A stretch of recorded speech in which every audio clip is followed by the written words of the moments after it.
Hello, I would like to welcome you to Lecture 20 of 3N03.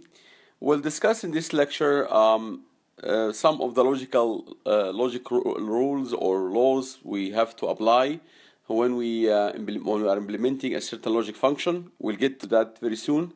I will also show you some examples of how to implement gates, logic gates using diodes, using transistors, and then I will show you a number of examples. We have this circuit here, and this circuit shows an implementation of an AND gate. So we have here two inputs, input A, logic input A, and logic input B. And here we have, this is our source voltage. I will assume just for illustration that this voltage is equal to 5 volts. Okay, let's assume for now it's 5 volts. So we assume that logic 0 is 0 volts and logic 1 is 5 volts. So now when any one of a logic of the inputs A and B are logic 0, meaning they are 0 volts, any one of these two diodes will conduct, or both of them, so depending which one has a low voltage, these diodes will conduct, will turn on, and this will result in a drop of 0.7 across this diode, or if we ignore that drop, assume it's negligible, a drop of 0 across the diode. So this will connect the output to ground. Okay, because as we agreed, we in the first case we'll assume that we have a low input at A and B. So low input means 0 voltage. So this means that the cathodes of these two diodes will be grounded. One of them at least will be grounded, or both of them. At least one will be grounded, or both of them. So we have three possible cases: ground, 0, 5 volts. 0, 5 volts, and then we have 0 and 0 here. In any one of these cases, at least one of these two diodes will conduct because it has 0 at the other side. This is 5 volts, so we can get the current, we can calculate the current flowing here. And if we neglect the drop across the diode, the cathode is connected to ground here, meaning that the anode will be almost at the same voltage if we ignore the drop, means that the output is 0. So here for this case, if A and B, any one of them is low, is logic 0, the output is simply equal to 0.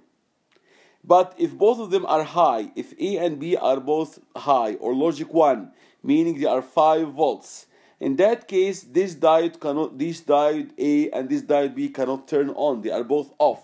Because you have 5 volts on one side, you have 5 volts on the other side. And in that case, these two diodes are off. The output is simply connected to the resistor R, through the resistor R to the 5 volts, and the output is equal to 5 volts, which is logic 1. So this circuit will give you our output of 5 volts or logic 1 only when A and B are both logic 1 or 5 volts at the input. So this is an implementation of the AND gate using diodes. So we of course, if I give you maybe the on voltage is 0.7 or whatever, you can calculate all the currents and so on. Now if I use a practical diode when the on voltage is 0.7, the voltage I will get at the output will not be exactly 0 for logic 0. It can be 0.7, 0.6, but this is fine because most of these logic circuits give you a margin. So logic 0 can be between 0 up to 1 volts, logic 1 can be between 4 to 5 volts, and so on. All these logic families allow some margin for the logic 0 and logic 1 values. Okay, here we have a second example. This example here, we reversed the order of these two diodes, and we don't have a VCC here. There is no supply voltage. If any one of A or B is high,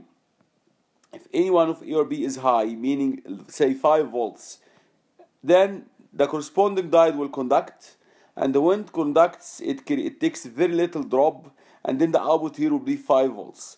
So when A is logic 1, or B is logic 1, or both of them are logic 1, either one or two of these diodes will conduct, and the output will be equal to 5 volts.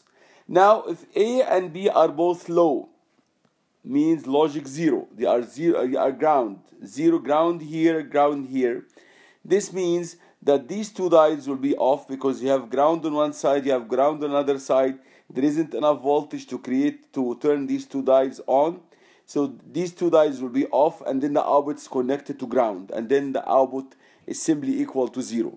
So this is a typical OR gate. If any one of A and B is logic 1, the output is logic 1. If both of them are logic 0, the output will be equal to logic 0.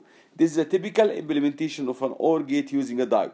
Of course, if we have here an actual drop of 0.7, VD on of 0.7, if you apply 5 volts here, if you have 5 volts here, what will be delivered to the output will not be exactly 5 volts, it will be 4.3 volts.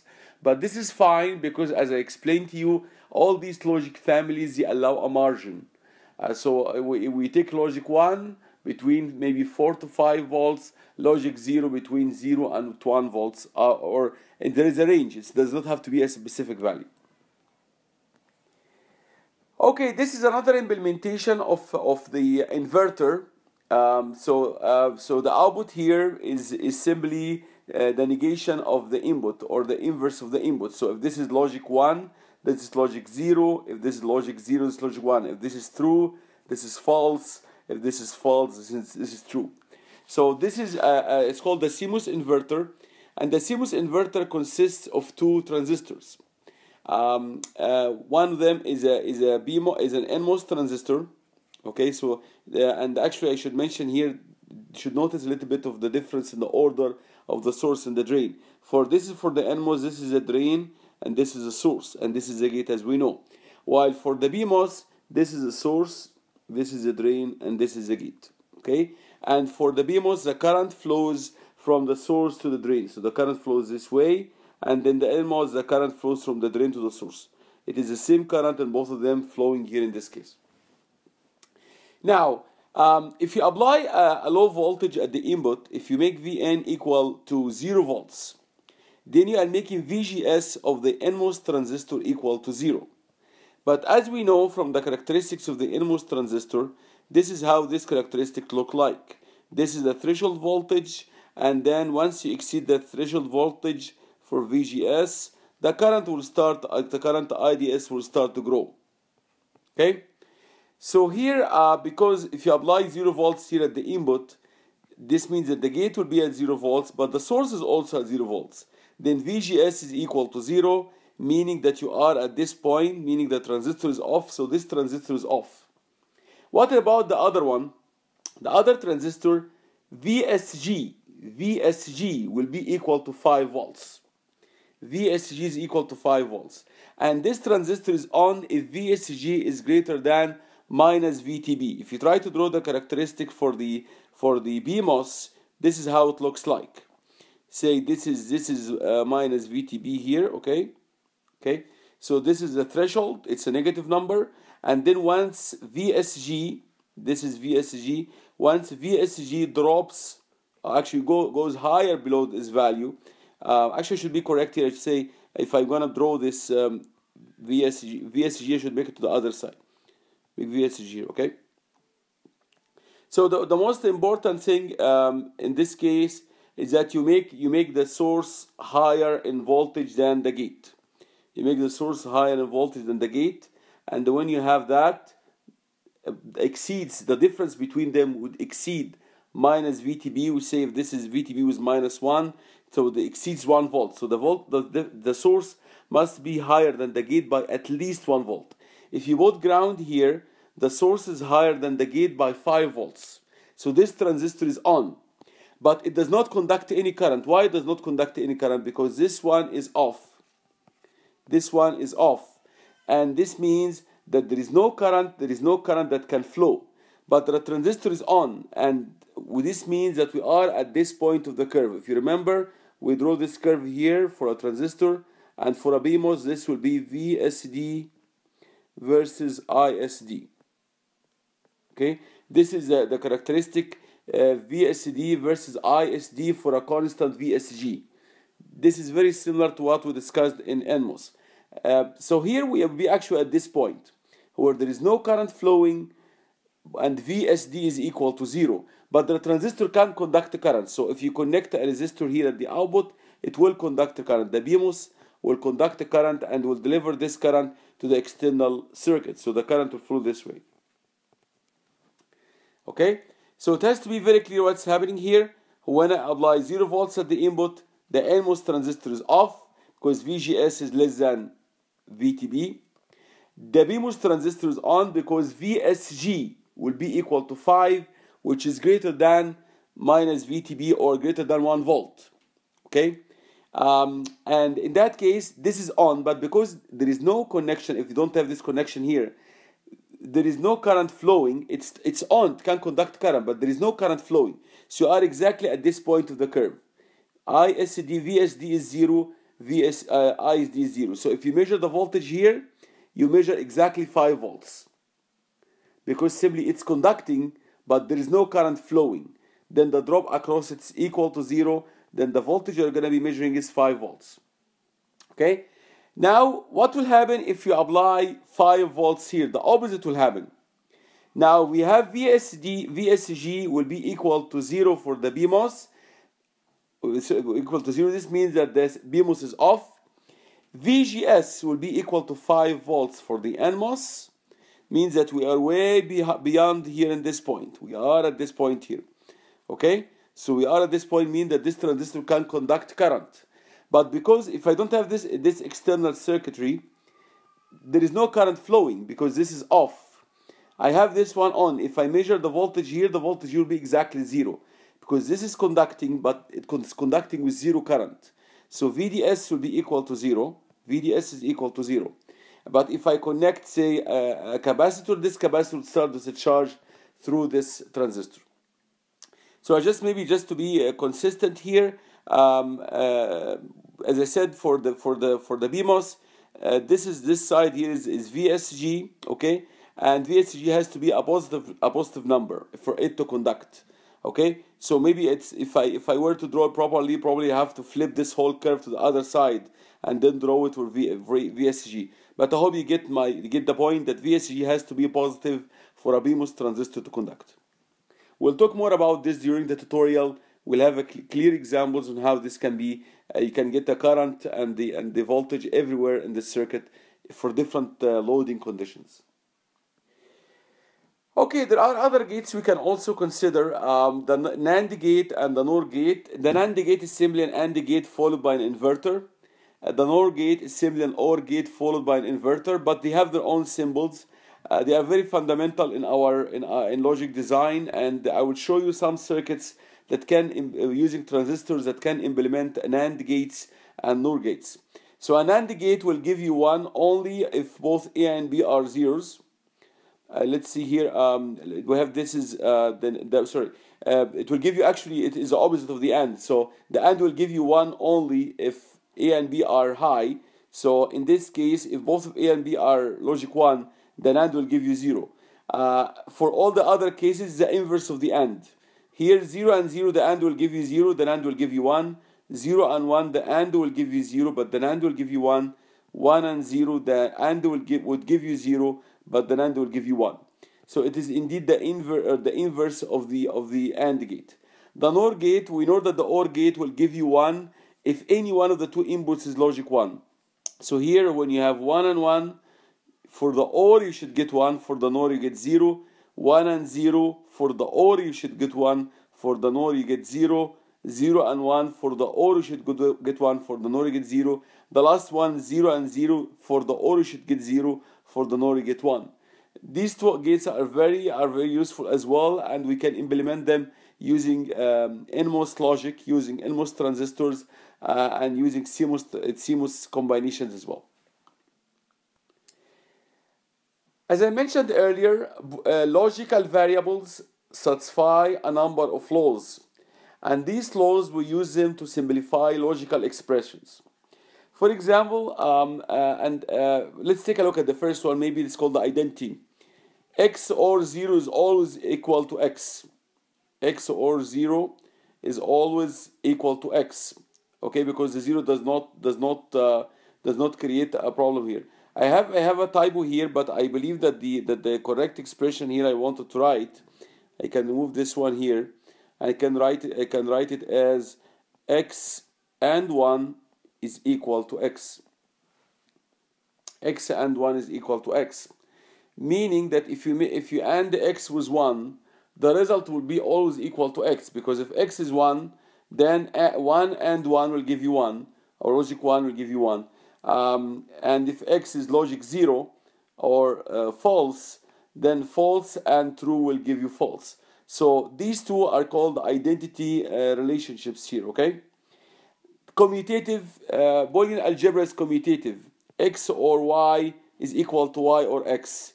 X and y is equal to y and x. The order does not really matter. It is distributive. You can distribute addition or an ANDing over ORing.